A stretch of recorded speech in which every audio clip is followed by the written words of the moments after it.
أكبر الله أكبر kumanaan ka mid ah dadweynaha reer Wajaale ayaa maanta isugu soo baxay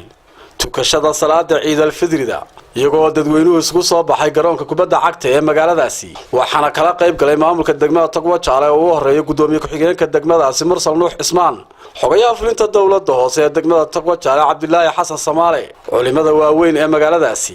waxaana halkaasi dadweynaha kala hadlay maamulka iyo culimada oo halkaasi ka jeediyay khudbado kiciye dareenkii dadka ku tukanaya garoonka kubadda cagta ee magaalada Wajaale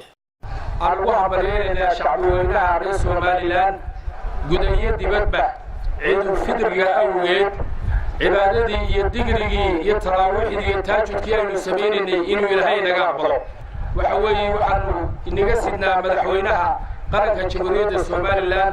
نبال عملية ويري يقارسية شعبي يكون نور دقمة وجاله إنه وحوي عملية نودرنا مدحوينها قرق جمهورية الصوماليلان مدن موسى بيح عبدي مدحوينه ku-xigeenka waxaad walaalayaal aad ka war hayseen maalmo dhaweyd in maamul goboleedka Puntland ee Soomaaliya inuu maalin walba maalmaha cibaadada aynu ku jirnay ee Ilaahay muxuu la bariyay inuu maalin walba isagu culaan annagu cidna duulimaad kuma nihin madaxweynaha qaranka jamhuuriyadda Soomaaliya wuxuu sheegay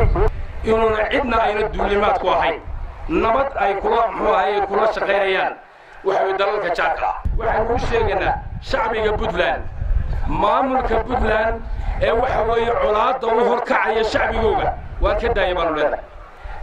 waxa kaloo hableenaya ciidamada qaranka jamhuuriyadda Soomaaliland ee jiida hore jooga ee had iyo jeer naftooda horayaasha ah ee difaaca ugu jira qaranka jamhuuriyadda Soomaaliland waxa kale oo hableenaya taliyahooga anagoo ku faraxsan sida quruxda badan ee bulshooyinka degmada Wajaale rag iyo dumar yar iyo weyn aad ugu soo baxdeen